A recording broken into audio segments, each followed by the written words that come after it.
Hoje o estudo é com base no pergunta 51 do nosso catecismo maior de Westminster, tá?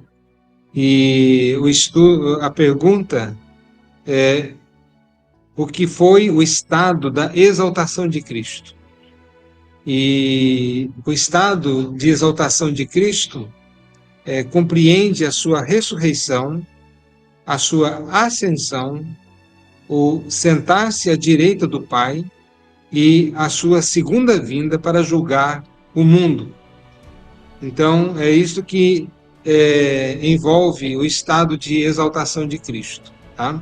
Então, nós vamos ver primeiro a questão alguns versículos que fundamentam essa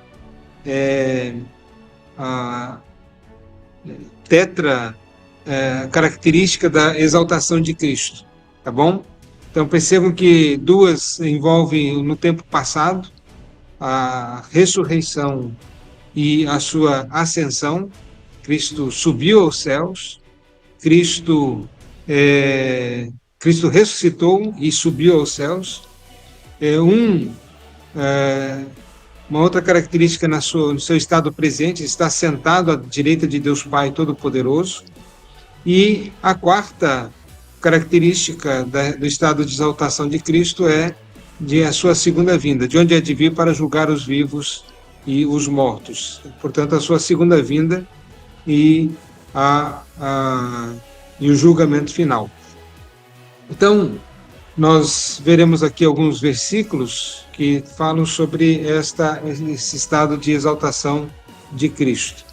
1 Coríntios, e aí eu gostaria de pedir a alguém que esteja com a Bíblia aberta, também poder participar, ler o texto, e assim nós consideraremos o texto, tá?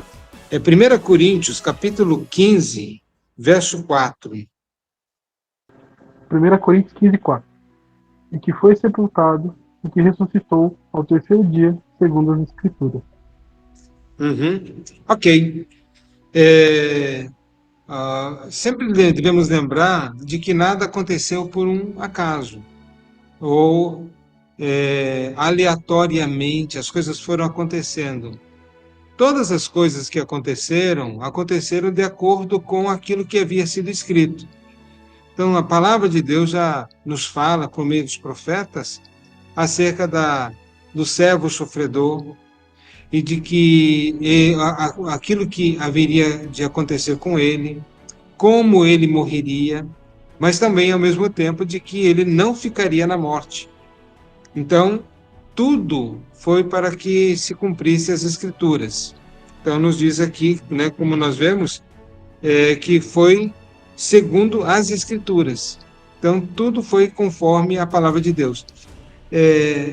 Nenhuma religião, nenhum sistema religioso, ela tem esse elemento preditivo de uma forma bem minuciosa, bem detalhada, acerca do Redentor, do Salvador, tudo aquilo que haveria de acontecer, como aconteceu.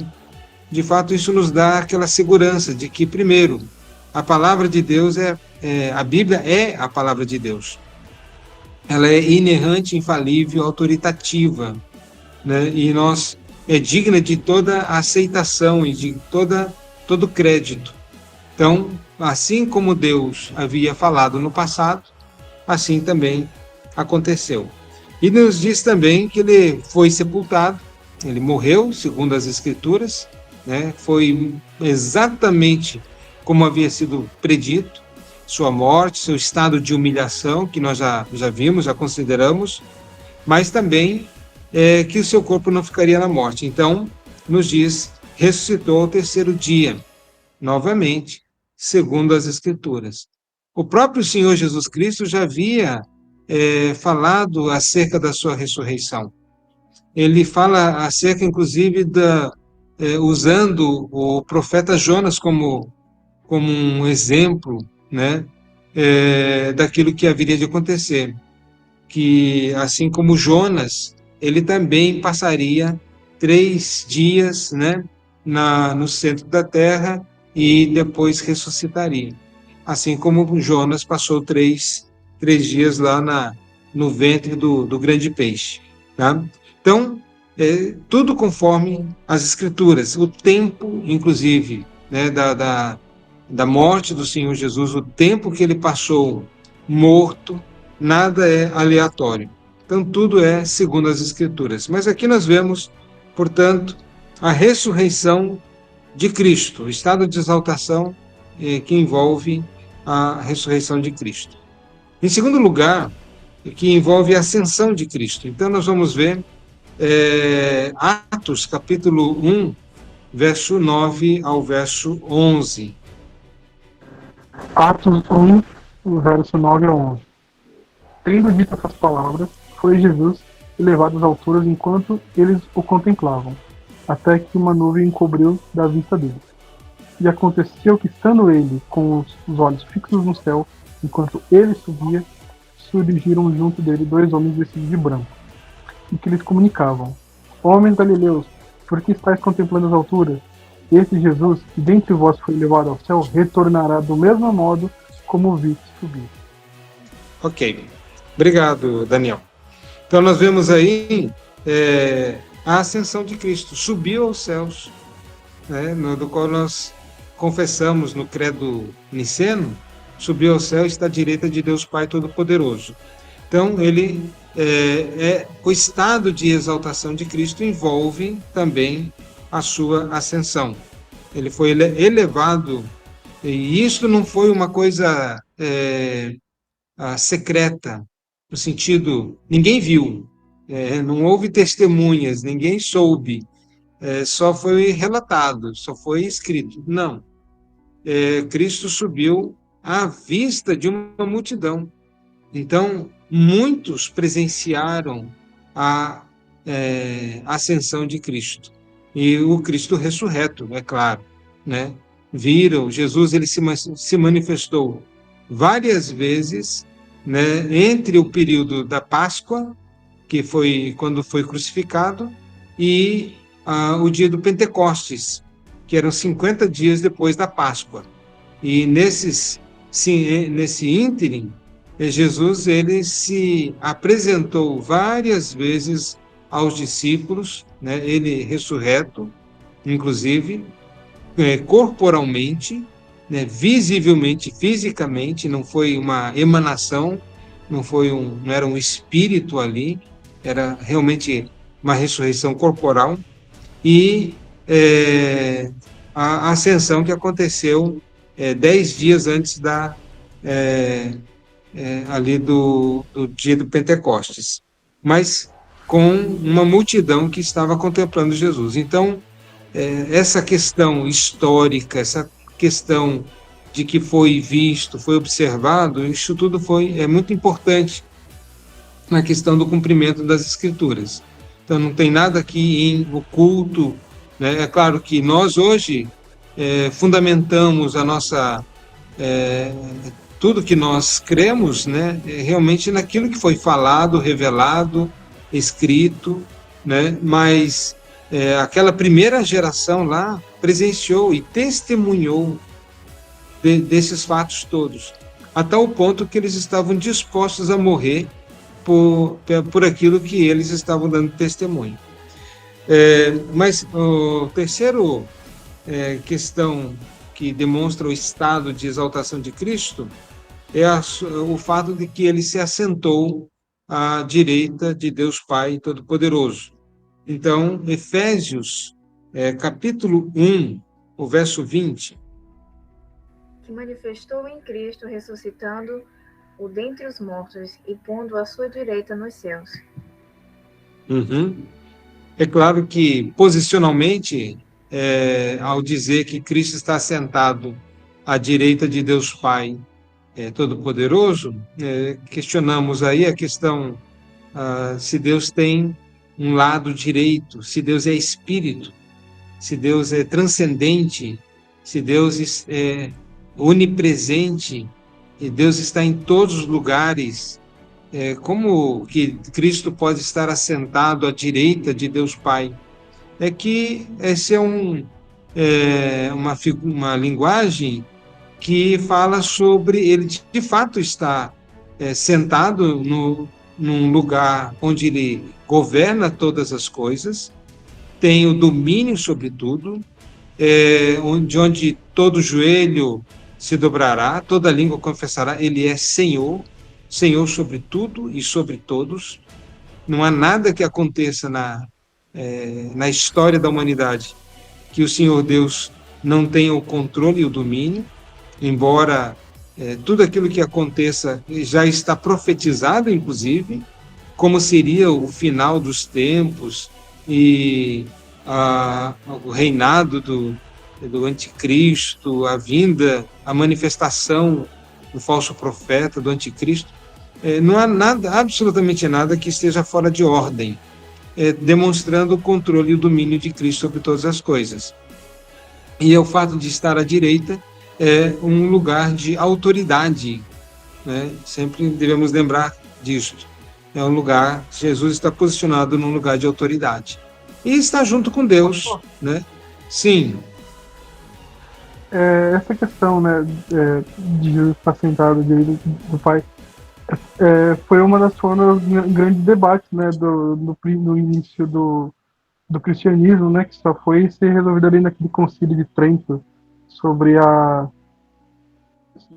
que havia uma heresia, né, ali no meio, que dizia que Jesus Cristo ele não era Deus de fato, né, teve um grande embate nesse período da história. Uhum. Sim. Na verdade, a cristologia, no início, houve muitos debates, mesmo na era apostólica. E aqueles que negavam, por exemplo, a encarnação do Verbo, os apóstolos, mesmo como disse na época dos apóstolos, denunciavam isto como sendo parte do ensino do anticristo. É parte do anticristo. Então, negar a divindade de Cristo, negar aquilo que a Bíblia ensina sobre Cristo, né? Aquilo que nós estudamos na cristologia, enfim, foi não somente palco, né, um assunto de muito debate, mas também quanto erro e quantas heresias surgiram em torno deste tema, né? Então, a ressurreição de Cristo literal, a ressurreição do corpo literal de Cristo, também isso foi questionado. A questão, inclusive, aquelas narrativas de que Cristo, os discípulos roubaram o corpo de Cristo e outras coisas mais. Mas, ou que Cristo de fato não morreu, né? Ele ficou inconsciente, depois ainda foi para o lado da Índia e muito já, quer dizer, de fato, aquilo que a Bíblia registra não seria verdade. Então, houve muitas questões, mas devemos lembrar de que os discípulos, eles estavam dispostos, não somente os apóstolos, mas os discípulos de Cristo, estavam dispostos a morrer defendendo essas verdades, da ressurreição do Senhor Jesus Cristo, da sua divindade e por aí vai. Mas, então nós vemos aqui que ele de fato está assentado. Cristo ressuscitou, está sentado à direita de Deus Pai Todo-Poderoso. Então, ele fez operar em Cristo, ressuscitando dentre os mortos e fazendo assentar à sua direita nos céus. E, por fim, uma outra questão é a questão da sua segunda vinda, que também envolve o estado de exaltação de Cristo. Tá? Então, eu convido aí alguém a abrir a sua Bíblia em Atos, capítulo 1, verso 11, que eles estavam olhando para o céu e os anjos, homens vestidos de branco, se posicionaram ao lado dos discípulos, homens da Galileia, porque estáis aí a olhar para o céu, este Jesus que foi arrebatado dentre vós para o céu, assim virá, do mesmo modo como vistes partir para o céu. Então, do mesmo modo como Cristo partiu, ascendeu aos céus, e ele também há de vir, então, a sua segunda vinda. Mas Atos, capítulo 17, verso 31, Atos capítulo 17, verso 31. Porquanto estabeleceu um dia em que há de julgar o mundo com justiça por meio de um varão que destinou e acreditou diante de todos, ressuscitando-o dentre os mortos. ok. Então Deus ressuscitou a Jesus Cristo, mas também ele fixou um dia. Também não é um tempo aleatório. Então, nós vemos aqui que Cristo, então, ele virá outra vez, né? Segunda vinda é a nossa grande expectativa.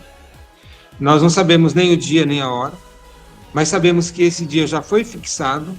Então, não é um tempo que não se sabe. Deus sabe, nós não sabemos, a igreja não sabe. Somente aguardamos, né? E devemos estar sempre preparados para a vinda do Senhor Jesus Cristo. Devemos viver neste mundo como se Jesus viesse voltar hoje mesmo. Então, devemos estar sempre vigilantes. Essa é a exortação das Escrituras com relação ao estado da igreja diante desse fato do retorno de Cristo. Então, Cristo virá outra vez, e nessa segunda vez ele já não vem mais para julgar, para salvar o mundo, para proporcionar salvação, mas vem para buscar a sua igreja, né, resgatar a sua igreja e para julgar todos os impenitentes, todos aqueles que não deram crédito à verdade. Então, essa é a pergunta de número 51, e nós estamos com essas situações, 20 horas e 36 minutos.